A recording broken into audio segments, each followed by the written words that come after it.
Thank you. By agreement between the parties, I do not propose reading the entire judgment. I read a summary of the judgment, although it's quite long. So I've permitted the accused to sit down whilst I read the summary of the judgment. This is an alleged parricide. The accused, Henry Christo van Breda, is indicted before us for the murder of his brother, father and mother, and the attempted murder of his sister. He faces a further charge of defeating or obstructing the administration of justice. The state contends that the deadly assaults upon the victims were committed by the accused, who repeatedly hit them with an axe or a similar sharp object and committed other unknown acts of violence. The last charge relates to the apparently false information given to the police and other related activities in order to mislead them as to the true identity of the perpetrator of these crimes. The incidents underpinning these charges occurred at 12 Gosker Street, Desai Estate, Stellenbosch. The accused, his parents Martin and Teresa van Breda, and his siblings Rudy and Mali van Breda, resided at the said premises. The accused was the middle child. I shall refer to the victims by their first name for the purposes of this judgment. It is convenient to do so. On the morning of 27 January 2015, the emergency services, the EMS, were summoned by the accused to the residence. A true copy of the emergency call made by the accused at 7:12 in the morning was handed up in evidence and played in court. Upon their arrival on the scene, the police found the accused at or near the front entrance of the property. He was only wearing a pair of sleeping shorts and socks. Superficial injuries on parts of his body were discernible. Spelled wrong.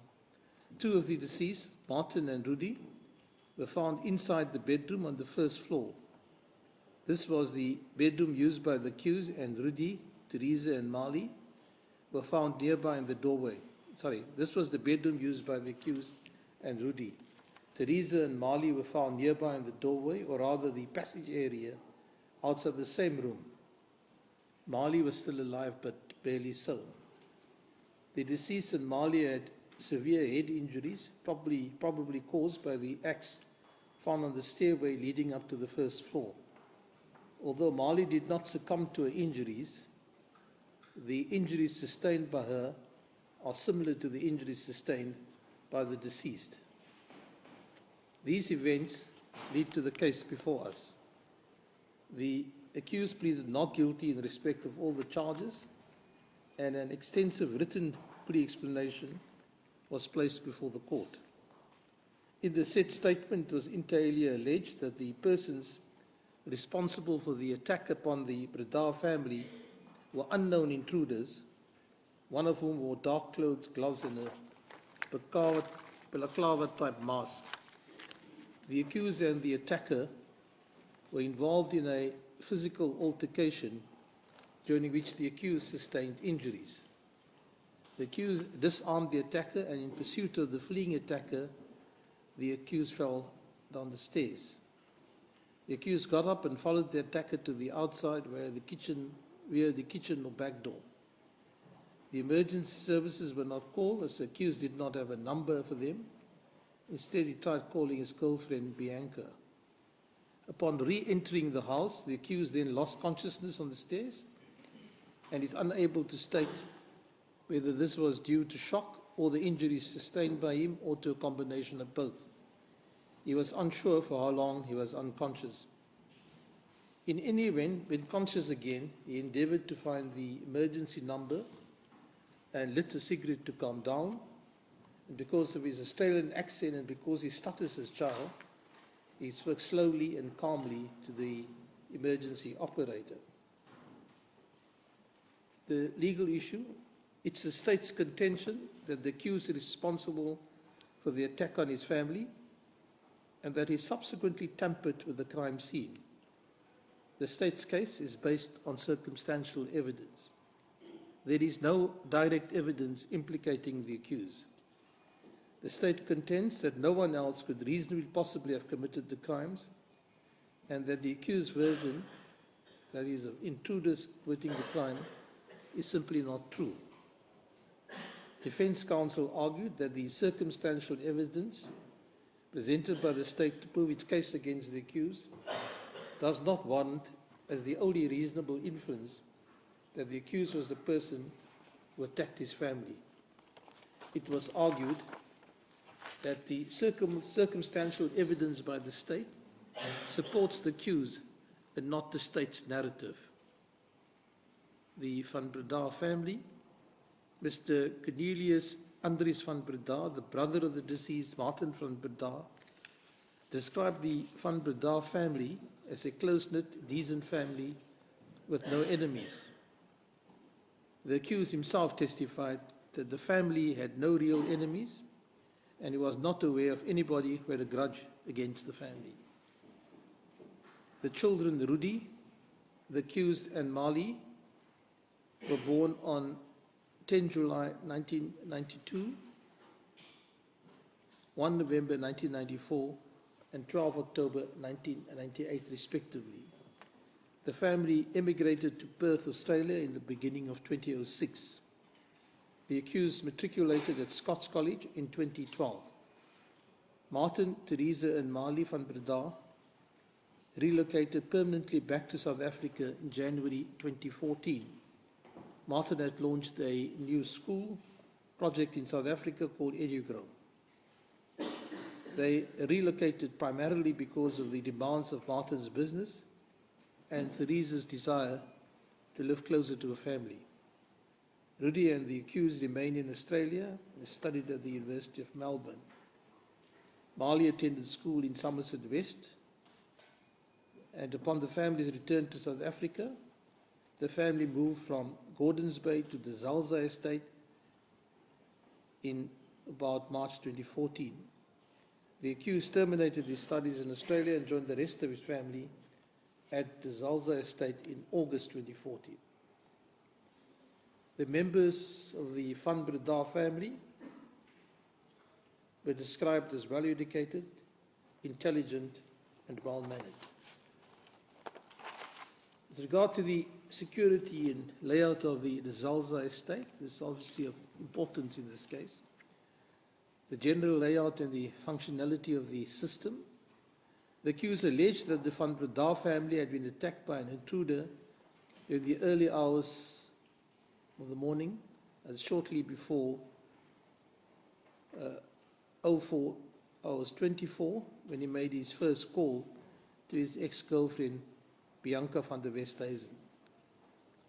The Zalza Winelands estate near Stellenbosch is what is termed the medium security estate. Ms. Marcia Rousseau was employed at the Zalza estate as security manager since February 2014, explained the layout of the estate with reference to the map, which is before us as Exhibit P2. The house at 12 Gustus Street is indicated with a red rectangle block on the map. On the right side of the map is the R44, a well-known public road. At the top of the map is the Protea Hotel, Klein Zalza, the Terroir restaurant, and the Techno Park area.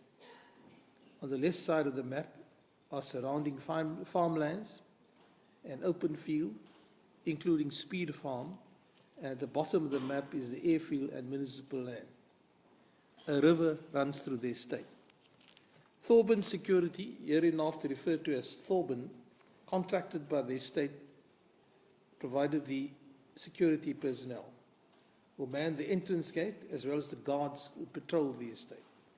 Thorburn monitored all the electric fence alarms, beams, and the camera surveillance system of the estate. This was done remotely from a room situated in Para, that's the control room. The estate is protected by an electrified fence around its perimeter, which is approximately 7.5 kilometers.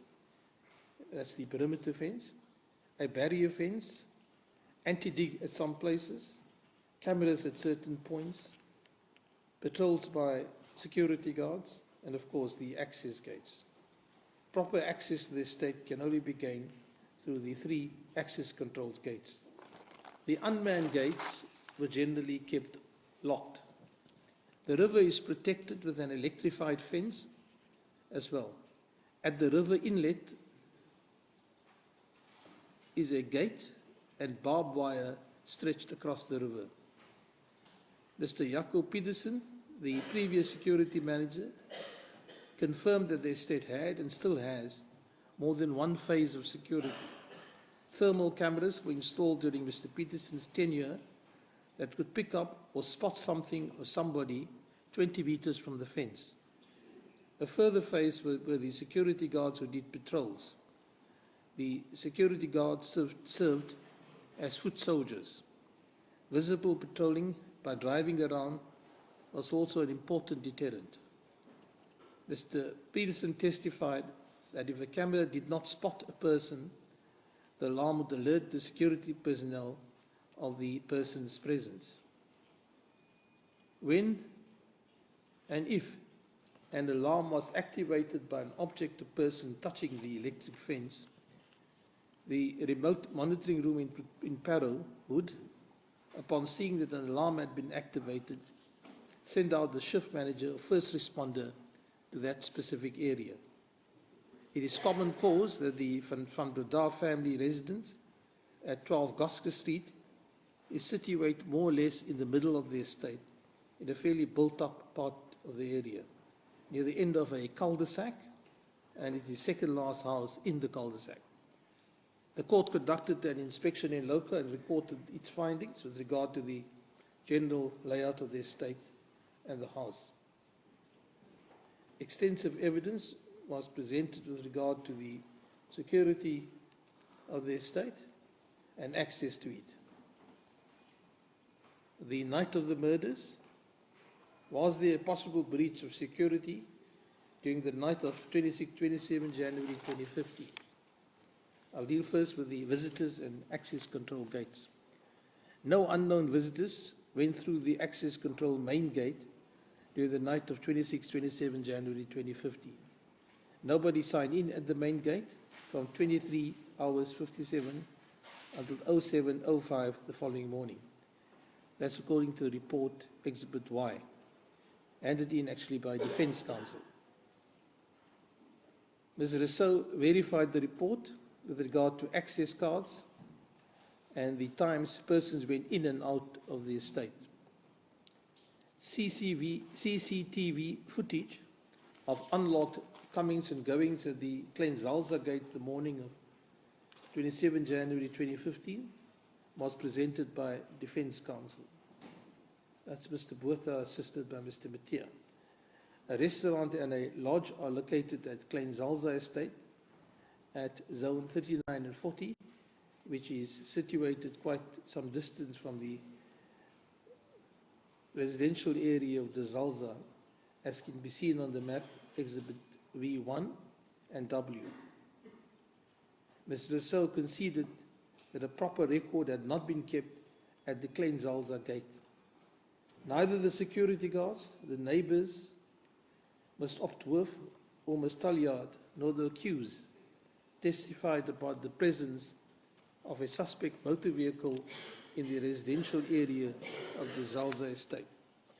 The Kleinzalza gate is situated quite far from 12 Gosker Street, and there are more suitable places for a prospective perpetrator to gain access to the estate. Furthermore, Sergeant Apollos testified that all the vehicles entering the estate had been accounted for, although statements of all the drivers had not been taken. The integrity of the perimeter itself, during the night of 27 January 2015, between 1800 hours and 07 the next morning, Mr. Lorenzo Africa did 5 patrol checks and found that everything was in order. He also did 3 bloodhound inspections, the last one at 02 hours 50 on 27 January 2015.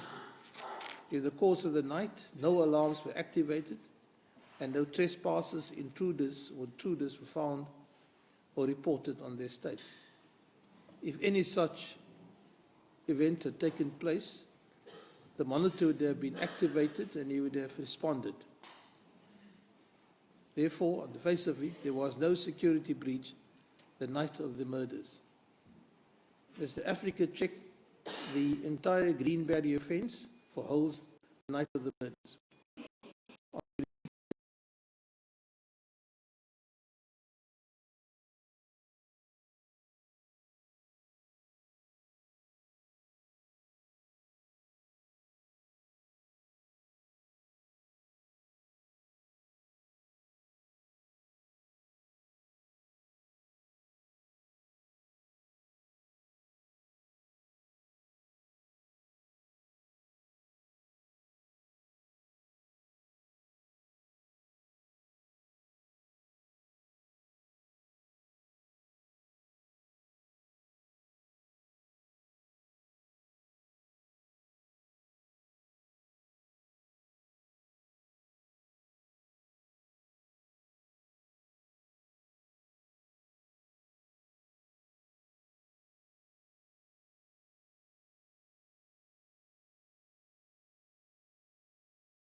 And inspected the fence and gates physically. Mr. Weingaard testified that it was impossible for any intruder to have gained access to the estate during the night of the incident. Both Mr. Africa and Mr. Weingaard were confronted with an alleged alarm that went off at Zone 39 at 1:37 on Tuesday, 27 January 2015, and a patrol that was conducted in that area at 01:41. See paragraph 5.5, paragraph 3 of Exhibit Y. They denied responding to an alarm and the possibility that an alarm was activated at 01:37 as suggested by Defence Counsel. There seems to be a discrepancy as to which one of the security personnel did the patrol at 01:41. The court is not persuaded that the patrol was done as a result of a response to alarm. The controller, Mr. Calvin Vergotin, from Thorburn Security, can be seen at his console on photographs taken at 1:37 on page 3, Exhibit Y. According to the report handed in by the defence, the controller would have heard the audible alarm and seen the zone flashing in red. Ms. Rousseau confirmed that there would be a loud sound and pop-up screen on the monitor when an alarm is activated. It would cause an irritating sound meant to alert the controller. In the case of the so-called not true alarms, there would be no signs or lights, and the activation would go straight to the history of the computer. The alarm activated at 01:37 was described as a not true alarm. It was the normal activation alarm, and it went automatically into the history system, report of the system. Mr. Rousseau testified that in case of not true alarms, a responder was not sent out to check, and Ms. Rousseau testified that the system was not available on the internet for anybody to learn the workings of the system. It was a so-called standalone system. The murders were probably committed between 04 and 04:24 on 27 January 2015. If it was a true alarm, a possible intruder would have wandered around the estate or hid on the estate for a few hours before committing the crimes later in the morning. No other crimes were committed at the Zalza estate during that night or were reported. If a possible intruder entered the estate at zone 39 or 40, he or they would have gone past a number of other houses before getting to Gosker Street. Such a person also had to leave the estate again, and no other alarms were registered after 0336 and before 0853 on 27 January. The last mentioned alarm was not reported as a suspicious alarm, and is probably a deliberate alarm to test the functioning of the fence or for another ordinary purpose. Immediately after Ms. Rousseau learned about the incident on 27 January 2015, she gave instruction for the perimeter fence to be inspected centimeter by centimeter in order to establish that there was no sign of entry to the estate. After the incident, Ms. Rousseau watched the video footage herself, and apart from the fence being inspected, nothing unusual or suspect was noted or reported. She requested the remote monitoring system to check the activation of the alarms and the cameras and furnish her with reports. On a question during cross-examination where it was possible for an intruder to dig a hole under the fence and enter the estate through the hole, Ms. Rousseau responded that there were no signs of footprints alongside the fence the morning after the murders. Defense counsel pointed out that the residents were active and could be seen running alongside the fence on CCTV footage on 27 January 2015 at 05:47. Ms. Rousseau responded that one could distinguish between footprints right next to the fence and footprints some distance away where the residents were active. During cross-examination, the accused agreed that it was a fair assessment to make that possible intruders had to go to a great deal of trouble to get into the estate surrounded by an electrified fence. He conceded that the intruders had to move from the perimeter fence undetected to their house in the central area of the estate. The intruders managed to find the Van Breda house with an open back door, took nothing inside the house. Nobody heard them fleeing from the house, and they managed to exit the estate by going over or under the fence without the alarm being triggered. The accused could not say how the security was breached. He testified that there was a possibility that someone might have had access to a residence card and so gained access to the estate to commit these crimes. With that scenario, the card must have been consciously given to the intruder or stolen for that purpose. He then conceded, as accused then conceded, that the story with the card seems an unlikely scenario because his family had no real enemies. The neighbors of the Van Breda family, Ms. Stephanie Opthoff and Ms. Annelies Taljaard, testified that the estate was a safe and secure environment to stay in. Ms. Opthoff was of the opinion that the Desai estate was probably the safest and most secure place in Stellenbosch, and testified that she felt very safe living there. Ms. Taljaard testified that she felt comfortable and secure living in the Desai estate. She felt so safe that she left the children at home when she went swimming in the mornings. None of them reported any suspicious person or incidents in the vicinity of Gosker Street the night of the murders. The only unusual event were the loud male voices coming from the Van Breda home. The accused confirmed that he never felt insecure, unsafe or threatened while living in the estate. They slept with open windows, without burglar bars, and keys in the doors without security gates. The back door was even left open or unlocked sometimes. It was submitted by the State Council, that's Ms. Galloway, assisted by Ms. Coase, that the security measures of the estate, the location of the property on the estate, and the close proximity of the house made it highly improbable for any intruders to access the estate and the property in question, commit these crimes, and exit the property and estate without being detected. Despite lengthy cross-examination, the defendant was unable to suggest or present evidence of a real breach of the security. Considering the probabilities, and in the light of what I've already said, the court is in agreement, this was with Galloway, that it is highly unlikely that the security was breached by an intruder from outside the Zalza estate.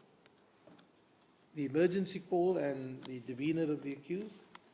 In the early hours of 27 January 2015, Janine Philander, employed as an operator by the City of Cape Town at the Emergency Communications Centre, received a call from the accused. The audio recording of the call, Exhibit JJ, was played in court. The recording started at 07:12 and ended at 07:37. What is striking is the emergency call lasted 25 minutes. The accused appeared emotional while the audio recording was played in court. The accused confirmed that the sound clips of the emergency call were correct and the contents of it were what happened in the course of that call. The accused testified that he had a speech impediment and stuttered. He received speech therapy from grade 4 until grade 10. The accused said that he panicked, was breathing very fast, and lit a cigarette at the kitchen counter to calm himself down while the emergency call was dialing. He smoked 3 cigarettes in short succession, dropping them onto the floor where they burnt out. He said the reason for that was that his hands were shaking so much that the cigarettes just fell out of his hand. In normal circumstances, it was not acceptable for them to smoke in the house. The accused was taught the technique to speak slowly and calmly, because as soon as he started speaking fast, he would get stuck. When listening to the audio recording, it was quite clear to the court that the accused in fact stuttered slightly. Ms. Philander conceded that towards the end of the call, the accused appeared to be calmer than he was initially, and that it would have been the case because she stayed calm. It is apparent from the recording that it was not necessary for the operator at any specific time to request the accused to calm down. Although Ms. Philander conceded that the accused did nothing wrong when making the call, the lack of urgency and the demeanor of the accused during a disturbing and unduly long conversation with the emergency services seems highly unusual for a traumatized victim. The accused testified that he decided to contact the emergency services directly to save time and not make use of other obvious options to get help. During cross-examination, the accused was confronted with the fact that he verbalized certain emotions to the court, but it was not evident from the emergency court itself. The accused said he did not get angry because he was under the impression that they were having some sort of technical issue. He later testified that he was trying his best not to reflect his agitation and get as angry over the phone as he should have been. The accused testified that he did not get frustrated with the emergency services when they did not react quickly. He said he did nothing to convey his feelings of frustration to the operator despite being in dire need. He'd rather suppress those feelings of frustration. He felt that it would confuse the communication and not help. The accused testified that he was aware that it was a very serious situation, and during his evidence in chief, the accused testified that at that moment he was still under the impression that both Rudy and Mali were still alive. He heard gurgling sounds from above, that's above the stairs. Peculiarly enough, the accused made no mention to Miss Philander that his brother was also alive. He only mentioned his sister being alive. During cross-examination by the state, the accused was unable to explain why he did not mention that two of his family members were still alive. The accused conceded that the gurgling sounds could have emanated from Marley only and not from both Rudy and Marley. Despite being uncertain in this regard, the accused stated it as a fact in his plea explanation that he could hear what sounded like Rudy making gurgling sounds in the room. The accused also stated during cross-examination that he immediately went and phoned the emergency services again, underline the word again, after regaining consciousness. This is simply an incorrect statement. Considering the timeline as set out in Exhibit UU, the accused never phoned the emergency services before. The accused did not phone the emergency service before he lost consciousness. He did an internet search for an ambulance at 4:27 and attempted to phone the emergency service from his mobile phone for the first time at 07:12. Dr. James Butler, neurologist, who we shall hear of more later in this judgment, inter alia testified about the accused's behavior on the audio clip of his emergency call, during which he appears inappropriately calm and lacking in urgency given the gravity of the circumstances. Those words are in inverted commas. And also not knowing about his family status. Dr. Butler said he suspected the general public who heard it would be struck by the inappropriateness of the accused's behavior. The witness said it was consistent with the behavior of somebody or someone in a post-ictal state after a seizure. The audio recording of the emergency call is indeed a silent, unemotional, trustworthy, unbiased, and accurate witness to the accused's demeanor and seemingly inappropriate lack of emotion after the extremely traumatic events, as argued by the state. Although State Counsel conceded that not every person reacts the same in traumatic circumstances, it was argued that the emotional state of the accused during the call is inconsistent as being a victim of a crime and losing most of his family members. The accused was calm, fully conscious, and able to relay his version of events to the police at the scene and later at the police station. Dr. Michel van Zyl also described the accused as confident, not emotional, conversing casually, and relaxed the staff when he consulted with her later on the 27th. She noted that he was orientated to person, place, and time.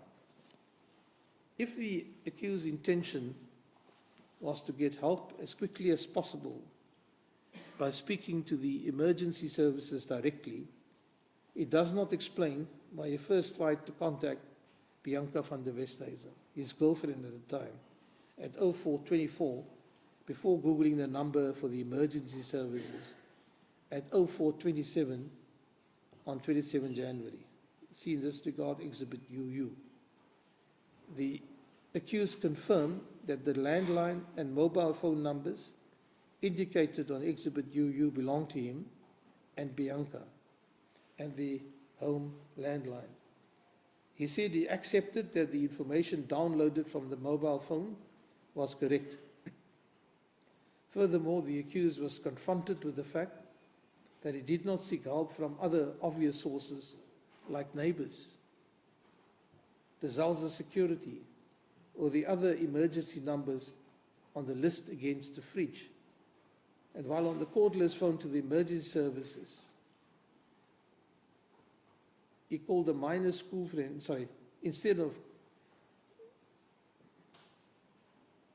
instead He called a minor schoolgirl residing in a hostel several times from his mobile phone. The accused explained he just wanted to speak to someone, and Bianca was pretty much his only friend in South Africa at the time. During cross-examination, the accused created the impression that he was not aware of the 24-hour emergency numbers in the fridge after staying permanently with his family for approximately 5 months, and also did not see it when he scanned through the numbers. The fridge was close to the kitchen counter and place where Sergeant Kleinans found 3 cigarette butts and a packet of cigarettes, as it can be seen in Exhibit A, 117 to 120. The distance from the kitchen counter to the fridge in the kitchen with the paper containing emergency telephone numbers was 1.53 meters. The accused's version in court was that he smoked the cigarettes at the kitchen counter while making a call from the landline. The cordless phone that was lying on the kitchen counter. He testified that if he reconsidered the list while on the phone with Ms. Philander, he would probably have ended up seeing the 24-hour emergency numbers. The accused conceded that he had the opportunity and should have called Desai security as well. He also conceded that they presumably would have been able to get the emergency services straight to their estate. He also did not think of calling the doctor, whose emergency number was also on the list. It is most unlikely that the accused was unaware of what emergency numbers or whose numbers were on the list, as the occupants of the house and workers were made aware of the numbers. The court is very cautious not to adopt an armchair approach when evaluating the conduct of the accused, who found himself in a very traumatic situation. Apart from the medical emergency numbers, the numbers of the control room, the security manager, and 4 friends were on the fridge list. In his plea explanation, the accused said that he struggled for a very long time trying to get the operator to send an ambulance.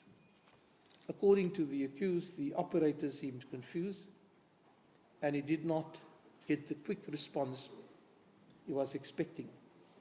He was trying his best to formulate a plan to get help as soon as possible. Yet the accused did not try any of the numbers in the fridge, from his mobile phone while being on a landline by the emergency service. As stated already, an ambulance could probably have been dispatched much quicker by phoning one of the numbers in the fridge than to Google an emergency number followed by a 25-minute call for help, followed by a 25-minute call for help. The very reason for the numbers being on the fridge was to use them in the case of an emergency and to be at the quick disposal of the person needing it. It is common cause that the accused did not attempt to alert the security of Desai with regard to the presence of an alleged and seemingly very dangerous intruder at large on the grounds of the estate. The court accepts that the well-being of the injured would take preference, especially in a traumatized person's mind, rather than the presence of a dangerous assailant. It is common cause also that the accused did not seek help from the security officers to obtain the medical assistance which his family so direly required. In his evidence in chief, the accused testified that he shouted for help in one way or the another, and I'm quoting there, when he saw the assailant attacking his brother. He said he could not remember what he said or if he said anything, but he made some sort of noise. The accused testified that he did not call for help from his neighbors when he went out of the back door after the attack. He said there was no particular reason why he did not call for help. With the benefit of hindsight, and that is something he should have done. That's what he says. The accused confirmed that the houses on the estate are close to each other. The accused conceded that Ms. Opthoff would have come and helped, but then he thought she could not do anything. He was of the opinion if it was not a medical professional, they would not have been able to help. The accused furnished different versions about the presence of a person that he encountered on this outside. In his plea explanation, the accused said he went outside via the front door while still on the phone to the emergency operator. When he was outside, he noticed someone as far as the accused could recall. He requested this person to get help. The accused could not recall who the person was. This is in paragraph 47 and 48 of the Exhibit J. He explained to the police, his statement to the police is silent in this regard. The accused merely stated that he went outside for a bit via the front door. Then he went back inside and waited for the emergency services in the kitchen, having some cigarettes while waiting. During cross-examination, the accused testified that the processes of the trial jogged a lot of his memory, and that there is a statement in the police docket of a lady that was outside their house. He could not recall whether he mentioned it to the police or not. Surprisingly, he also testified that it did not seem relevant information to him. Such a person could possibly have assisted the police with information on the alleged intruders. The accused was not aware of what she had seen or known about the incident or the intruders. When probed again about his failure to mention it to the police, the accused responded that he was fairly sure that he did mention it to the police, but they just did not include it in his statement. He then testified that he did not deem it necessary to point it out to the police, that he sought help from a lady on the estate, and that the police had to find her. Both scenarios, as indicated by the accused, can simply not be true. He either told the police about the lady, or he did not deem it necessary to mention his encounter with the lady. In summary, as Ms. Galloway argued, the conduct of the accused after the attack on the family is inexplicable. The internet search for emergency services, while there was no need for it in the light of the list mounted on the fridge for emergency emergency purposes. Not seeking assistance from neighbors living in close proximity. The failure to attempt to make use of the easily accessible security and emergency services available to the residents on the estate itself. The inability of the accused to explain sensibly why he opted to call Bianca, a minor schoolgirl living in the hospital, instead of other people who could render assistance. And his failure to attempt to assist his family medically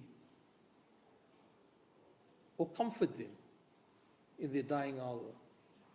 Instead, he smoked 3 cigarettes. The failure to at least warn his family, his mother and sister, about the intruder in the boy's room after the attack on Rudy and his father can be added to what I've already said. The time period between the incident and the attempts to obtain assistance. On the accused version, the attack happened not long before 0424, the morning of 27 January 2015. Ms. Ophoff testified that she heard loud male voices with an aggressive undertone from the Van Breda residence the night of the murders from about 20 100 hours until 10 past 12 the night. The sound of the monitor for sun woke her up at 0400 hours. She found it strange that both her sons were awake at 0400 hours that morning, as the eldest son never woke up at night. The windows of the children's room opened towards the Van Breda residence. The accused attempted to call Bianca immediately after the attack when he went out at the back door at 0424 on 27 January. Taking into consideration the evidence of Ms. Opthoff, the incident probably took place at about 04 to 0424 on 27 January. The accused attempted to contact the emergency services for help at 7:12 for the first time. In other words, approximately 2 hours and 40 minutes later. The question is, and remains, what transpired during that period of time and the significance of that, if any? The loss of consciousness. The accused claimed that he lost his footing and had a severe fall during the pursuit of the attacker. He said he got up again and only lost consciousness later as he moved past the middle landing, ascending the stairs, and after having tried to Google the emergency numbers on the phone. The accused could not explain why he wanted to go upstairs again after returning from the back door. He was unsure whether he lost consciousness due to shock, seeing his mother and Mali, or to the injuries sustained by them, or to the injuries sustained by him when he fell down the stairs, or a combination of both. It's in paragraph 37 of his plea explanation. He allegedly lost consciousness or blacked out for 2 hours and about 40 minutes. The accused testified that he was initially very and even completely disorientated when he regained consciousness. He was confused for a while before he stood up from the stairs. He testified that when he saw Mali, he sort of snapped back into consciousness. Now, he was examined by general practitioners with regard to the possibility of a concussion. Dr. Lizette Albertser, a district surgeon from Stellenbosch, testified that she did not get a clinical picture of concussion when she examined the accused later that day at about 10:30. However, she did not perform further tests on the accused, and in this regard, Dr. Albertser testified that the knob on his forehead could have been caused by blunt force trauma, like a fall or an assault. Dr. Albertser testified that the person would not be disorientated for a long time in case of a light bump against the head. In case of a more serious injury, a person would be disorientated for a longer period and the recovery time would be longer. Dr. Albertser testified that the person who suffered from concussion would not necessarily be unconscious, but the person's reactions would be delayed. During the first visit to Dr. Michel van Zyl at Vergeleken Mediclinic, the accused was fully orientated.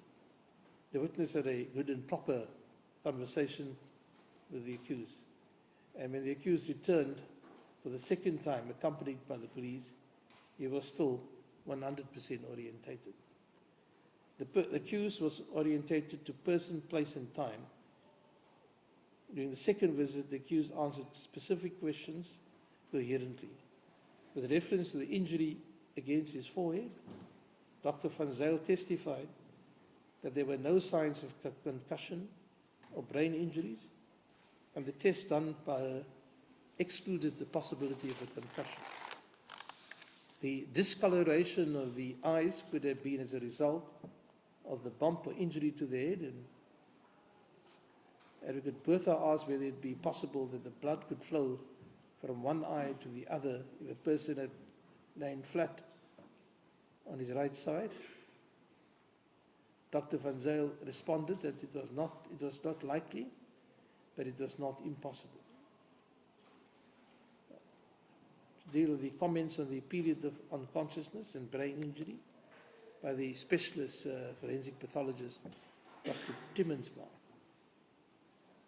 Dr. Marianne Timmensma is a medical specialist, and at the time of her testimony was employed at the clinical forensic unit at Victoria Hospital, Wynberg. Regrettably, for the services of this country, she has emigrated since testifying. Apart from forensic pathology, she also practiced clinical science. Dr. Demensma testified that the swelling above the left eye and the bruise under the left eye of the accused were in keeping with blunt force injuries. The skin overlying these wounds were intact. Was intact, sorry. The wounds to the head, swelling and bruises on the eye could be caused by a blow to the face or a fall. On the question whether the injuries would be consistent with a fall on the stairs, as the accused allegedly blacked out, Dr. Timmensma said that the accused could have fallen on the stairs because the back and head injuries were consistent with the fall. She testified there seemed to be minimal bleeding from the wounds. A tiny amount of blood was not enough to go into shock as a result of blood loss. Therefore, she was of the opinion that the accused would not have fainted due to blood loss. However, he could have fainted because of shock. Dr. Timmensma said that if a person had fainted because of a medical reason, his unconsciousness would have continued for some time. But in the case of a shock, a person would recover quickly. She did not expect the person to be out for hours. Bruising and injury might have caused a mild concussion, but she said Dr. Albertser did not mention anything about the disorientation. Dr. Timmensma further testified there were at least two causes for loss of consciousness. One was an emotional shock or trauma, the other was a medical reason. The witness explained that fainting was short-term with brief loss of consciousness. Emotional shock, for instance, when a person saw blood, would have symptoms like stress, lightheadedness, fast heartbeat, resulting in a person passing out and losing consciousness. The average duration is a couple of seconds to 1 minute at most. Low blood pressure increases once you fall to the ground. A person did not need medical help to recover. The second type was a form of shock because of blood loss or a bump to the head. The rate at which a person lost consciousness depended on the amount of blood loss. If a person lost less than 500 milliliters of blood, the person could tolerate that and not lose consciousness. And medical correction was necessary if a person experienced 15 to 30% blood loss. Such a person would need fluid replacement. And then we have the concession by Advocate Bertha. Advocate Bertha indicated that it was not the defense case that the accused lost consciousness due to blood loss. He indicated it was a defense case that the accused sustained a concussion, not a brain injury. Dr. Timmensma conceded that the neurologist would be better placed to comment on the concussion, but said that she often dealt with head injuries sustained by patients and with concussions. Dr. Timmensma said that the bump to the accused's left forehead and the discoloration could have resulted in concussion. Defense counsel put it to witness that the spelling of emergency service on the phone was wrong. She replied, if the accused was able to Google, he was not that confused. He knew what he was doing when he Googled emergency services. Then we have the evidence, the reasons advanced by the neurosurgeon for the loss of consciousness and the period, Dr. Dutroux. The witness, Dr. Michael Dutroux, he was called incidentally by the accused or defense. The defense witness, Dr. Michael Dutroux, is a semi-retired specialist neurosurgeon in private practice in March 1993. When regarding the version of the accused and the loss of consciousness due to shock or his injuries, the witness testified that all retrograde and post-traumatic amnesia was a feature of traumatic brain injuries, including concussion. He goes on further to say any loss of consciousness lasting 2 hours and 40 minutes, following a head injury, was an indication of a mild to moderately severe traumatic brain injury. The witness said he doubted, however, that this kind of injury that could not be picked up on an MRI scan would have resulted in retrograde amnesia, which is a loss of recall of events before the insult, as it was an indicator of severe or more severe brain injury. It was not possible to determine ex post facto whether the accused has lost consciousness or whether he merely lost the recall of the incident. Most importantly, Dr. Trevoux testified that he did not examine the accused and rightfully conceded that he was asked to comment blindly on a memory loss and loss of consciousness. Dr. Trevoux was asked to comment on whether the accused could have had a 2 hour, 40 minutes post-traumatic amnesia spell. The witness responded that it was a common scenario to lose consciousness, but said that he needed more information to determine the length of post-traumatic amnesia. Dr. Trevoux conceded that history was very important to the concept of diagnostic medicine to eliminate possibilities to get to the cause of a problem. There are, as he correctly stated, many causes for loss of consciousness. The loss of consciousness and the significance of the blood flow patterns. Captain Marius Joubert has 27 years' experience in the South African Police Service. He is currently stationed at the Forensic Science Laboratory in Plattekloof. He's a bloodstain pattern analyst and forensic crime scene expert.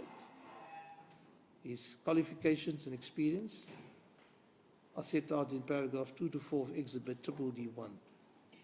He commented on the blood flow patterns on the body of the accused and a possible fall, which could be related to the issue of concussion, unconsciousness, and the approximately 2 hours of 40 minutes timeline.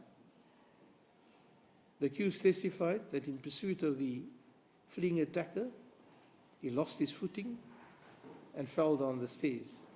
He landed on his back near the bottom of the top half of the stairs. During cross-examination, the accused said that he fell as he was throwing the axe after the attacker. He explained how the actual fall happened and whether he was falling backwards or forwards. He ended up on his back. He could not recall rolling forward, but if he had tumbled down the stairs, if there had only been one forward roll, alternatively he had slid onto his back and down the stairs. Captain Joubert was of opinion that the flow patterns on the upper part of the accused's body suggest that the accused's torso was erect when the flow pattern was created, with insignificant movement of the upper body before the bloodstain pattern dried. A slight deviation of the blood flow occurred just above the left nipple, and it was caused by the pooling of blood at the bottom of the flow pattern. The blood was pushed to one side depending on the contours of the skin. Captain Joubert accordingly confirmed that the flow patterns originated from one superficial stab wound sustained by the accused on his left upper torso, and that the cut wounds on his forearm did not indicate deviation and therefore insignificant movement. Then, with regard to the loss of consciousness, we have the evidence of the neurosurgeon, Dr. Butler. The accused is of the view that he possibly passed out because of the shock seeing Marley and his mother at the top landing or from the fall down the stairs earlier. The accused confirmed that he had never before suffered such a random loss of consciousness for more than 2.5 hours. He confirmed that he did not consult any doctor regarding his loss of consciousness for that long period. And he consulted Dr. James Butler after the conclusion of his evidence in this case. And when his girlfriend, or rather her father, Dr. Janssen van Rensburg, arranged for him to consult with Dr. Butler on 9 November 2017. Dr. Butler was approached as a result of an alleged incident that occurred on 8 November 2017, where the accused lost his memory without warning, and inter alia his arms and legs were shaking for approximately 1 minute. Dr. Butler is a neurologist with a private practice at the Constantia Medical Clinic since 1998 to date. He's also a part-time consultant neurologist at Tygerberg Hospital and the University of Stellenbosch, as also the Department of the Neurology at Hershey Hospital and UCT. Dr. Butler testified that the diagnostic process starts with pre-test probabilities, which could change when seeing and examining a patient. This comment by the witness is significant in the court's view, as will be pointed out later. Dr. Butler testified that there are 3 possible diagnoses. 1, psychogenic or non-epileptic seizures. It's the loss of blood to the brain caused by the loss of consciousness. Secondly, an epileptic seizure. Or thirdly, malingering, which is a deliberate conscious attempt to fabricate the medical condition. It can be described as a fabrication of symptoms of mental or physical disorders. The history of the accused problem was obtained from the accused and his girlfriend, who was present during the consultation. Dr. Butler said that she, that is the girlfriend, was present at the consultation because he needed an independent account after what happened after the patient had a blackout. Dr. Butler said that's the girlfriend was present at the consultation because he needed an independent account of what had happened after the patient had a blackout or loss of consciousness. They need as many people as possible to give a collateral history. Unfortunately, in this case, it's only his girlfriend. The witness said he was aware that the girlfriend could be part of the malingering. History taking is obtained spontaneous history and systematic interrogation. The purpose of the systematic process was to establish pre-existing symptoms and individualized systems. The accused had no family history of seizures, no childhood seizures, and no injuries or trauma to the brain or infection in the brain. The accused and his girlfriend described 2 events or episodes when the accused became abruptly amnesic in approximately February 2016 and on 8 November 2017. No history of incontinence of urine or laceration of the tongue was present in any of the instances. With regard to the instance in February 2016, the accused consumed at least 6 glasses of wine and apparently did not have a lot of sleep the night before. The accused also reported intermittent shivers of his whole body while completely awake and dated these shivers to the early part of 2015. There are a myriad of symptoms of which only 2 are indicative of generalized seizures, and all the others are indicative of focal epilepsy. The 2 symptoms for generalized seizures are brief absences, which the accused denied the presence of, and a funny twitch or jerk. According to Dr. Butler, the only system the accused confirmed were jerks. Dr. Butler testified that many people do not see the seizures. People could live their lives experiencing these jerks without affecting their daily function. When examining the subsequent EEG reports and seeing the abnormalities, the doctor was confident that the accused had epilepsy. The abnormalities found could be seen on the EEG on page 38, Exhibit G, a 10-second excerpt from a 24-hour recording, and which is also discussed on page 32 of his report. They monitored him for the night, and a 10-second excerpt of the monitoring was played in court. And in that 10-second excerpt, there's a slight twitch of the thumb. A video clip of a thumb movement by the accused was handed in as an exhibit, and the other video with a bigger movement by the accused, Exhibit G2. The witness diagnosed the accused with juvenile myoclonic epilepsy, JME, and it appears that JME starts in the teenage years or 20s as the age of onset, and sometime even in a person's 30s. People could suffer from JME and experience a generalized tonic-clonic epileptic seizure, also known as a grand mal seizure or a fit. And Dr. Butler testified that he was certain of his diagnosis, that he has ever been of anyone with an epileptic condition. Stated clearly, the court accepts that the accused indeed suffered from a seizure in November 2017. That's when Dr. Butler saw him. And it is not necessary to go into the details of the evidence in this regard. In November 2017, Dr.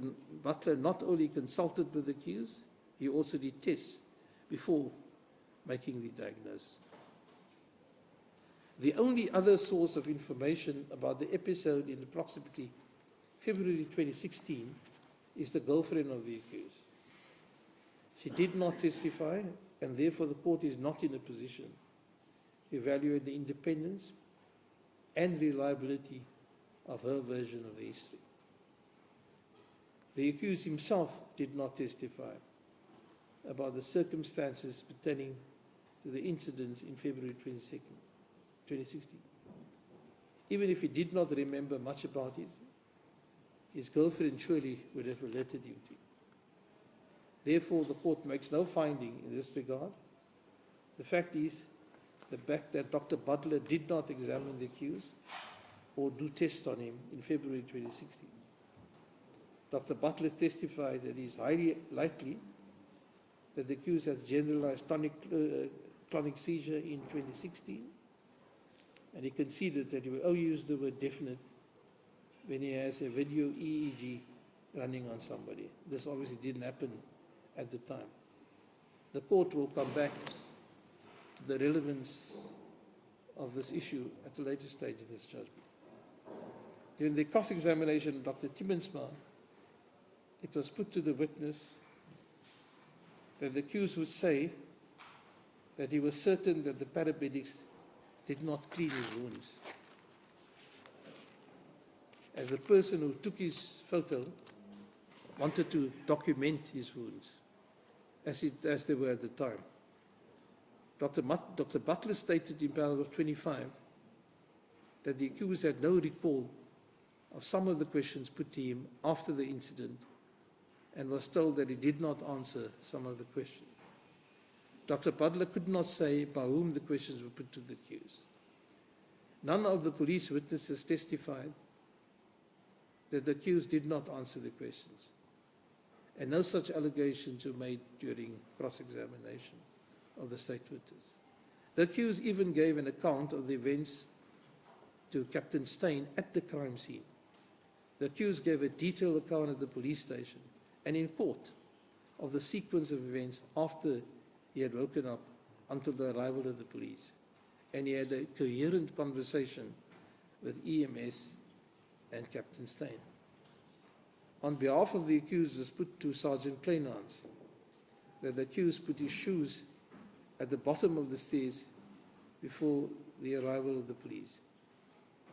Even more telling was a statement put by Advocate Bertha to Sergeant Kleinhans that the accused will say that the piece of the cement from the floor as one entered the front door was not chipped out from the floor until he left the scene. These statements are indicative of an acute awareness of one's surroundings. The accused remembered observing a blood mark when he got up after regaining consciousness. According to Dr. Butler, the accused remembered, quote, bits of the interrogation, close quotes, at about midday.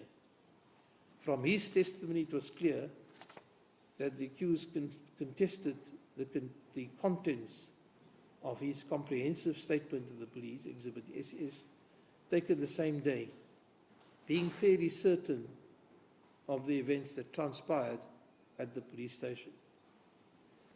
The accused had a bump against his head and discoloration of the eyes after the incident.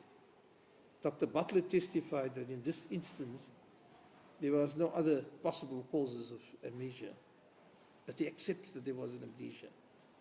The accused was perfectly lucid while he walked up the stairs immediately prior to becoming amnesic. His vivid recall of certain moments is evidence of the relative preservation of the brain's functioning, including memory, in the minutes leading up to his amnesia. The lack of retrograde amnesia is a hallmark of an epileptic seizure. That's according to Dr. Butler. Patients with moderate and severe traumatic brain injuries frequently have varying durations of retrograde amnesia. Dr. Butler concluded that an epileptic seizure represents the only plausible explanation for the abrupt onset of amnesia without premonitory symptoms. The witness was of the opinion that the corroborative evidence suggests that the accused blacked out for a period of 2 hours and 40 minutes before he woke up to exactly the same place where he became amnesic, lying face down on the stairs. According to the accused, it was dark when he became amnesic and light when he awoke, indicating a long period of amnesia consistent with independent evidence. In paragraph 38 of his report, Dr. Butler listed possible causes for this.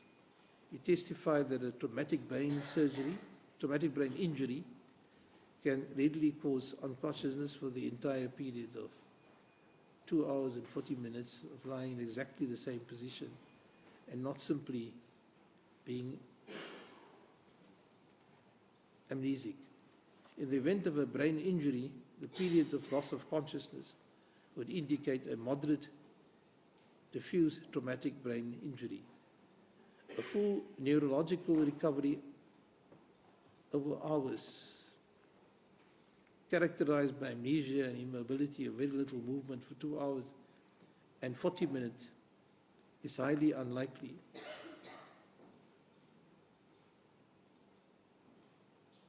There is confirmation in literature that a grand mal seizure can last 2 hours and 40 minutes or longer. Most last a few minutes. It is impossible to say how long the seizure lasted. It might have been a 3-minute seizure followed by a post-ictal state. Lying in the same place, the level of consciousness is depressed and the whole brain is not working. When a seizure lasts a few minutes, then the brain cells recover and the post-seizure state can last hours or days. The brain does not work properly during that period, and one cannot say whether the accused had a 3-minute seizure or an hours-long seizure with amnesia. The witness disagreed with Dr. Trevaux, the other defense witness, that the accused lost consciousness possibly because of a hinge injury, a syncope, or a combination. Therefore, contradictory evidence by two expert witnesses on the same topic was presented during the defense case. Although the court bears in mind that Dr. Trevaux's opinion was based on theory alone. However, Advocate Bertha indicated during the cross-examination of Dr. Timmensma that it was the defense case that the accused lost consciousness as a result of concussion. Dr. Butler, like Dr. Trevaux, did not examine or consult the accused at the time of the incident. They had to rely on photographs of the injuries of the accused, and like all other medical expert witnesses, except for Dr. Albertse and Dr. van Zyl,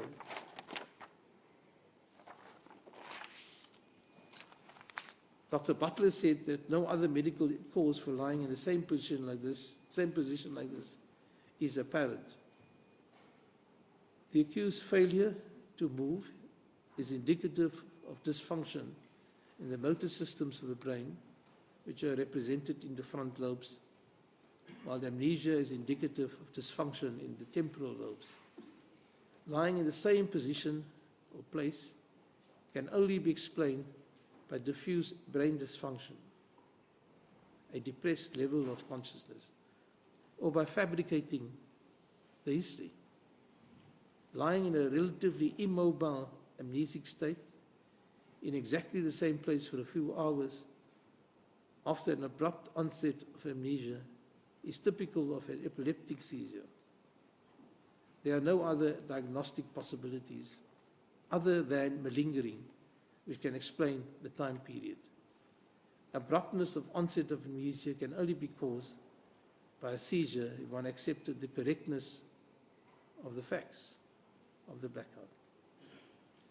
Dr. Butler testified that incontinence is of profound significance in this case, despite the traumatic background. In blunt terms, the wet pants. Dr. Butler said his conclusion was not based on the incontinence only, but also on the neglect and amnesia. Dr. Butler fully agreed that there are other conditions and reasons that can cause incontinence. That is obviously so. The witness agreed that only the accused could say where and what happened and where and when the seizure occurred. The witness could not scientifically determine that.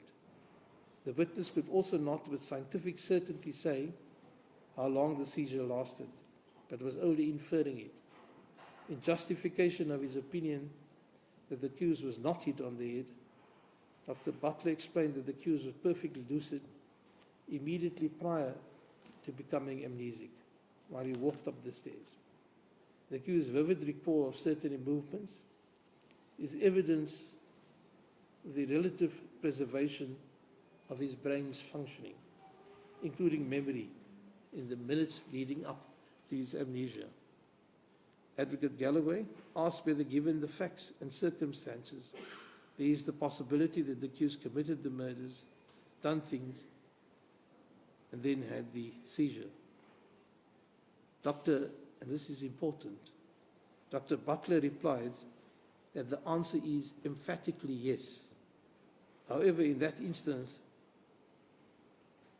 Dr. Butler said whether the accused was lucid or not amounts to speculation. Dr. Butler testified that it is more probable that the self-inflicted injuries, if such, would have occurred after the murders, but before the seizure. Dr. Balfour also agreed that the accused had to think about the circumstances, make a decision, and execute it. Advocate Galloway asked whether the accused would have been able to inflict injuries, being self-inflicted according to two doctors, in a post-ictal state. Dr. Butler again confirmed that it was much more likely that the injuries were inflicted in the pre-ictal stage, before the seizure and when the brain was working well. The witness conceded that the best time to make a diagnosis is at the time of the incident or occurrence, but said that it is not always possible. It was pointed out that the diagnosis, that his diagnosis comes 2.5 years later, and that it makes the diagnosis complicated. Dr. Butler insisted that he had an independent way of verifying the diagnosis. Dr. Butler testified that he cannot see on an EEG what happened in 2015, and that his diagnosis was simply based on history. He testified that the diagnostic process starts with pre-test probabilities, which could change once he saw and examined the patient. For the court to accept Dr. Butler's evidence, the court at the very least has to accept the version of the accused,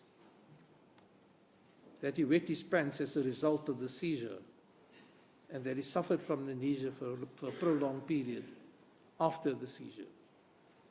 The court is of the opinion that Dr. Butler's backdated diagnosis pertaining to the night of the murders is a conclusion with perhaps exaggerated inferences, as it is based on the information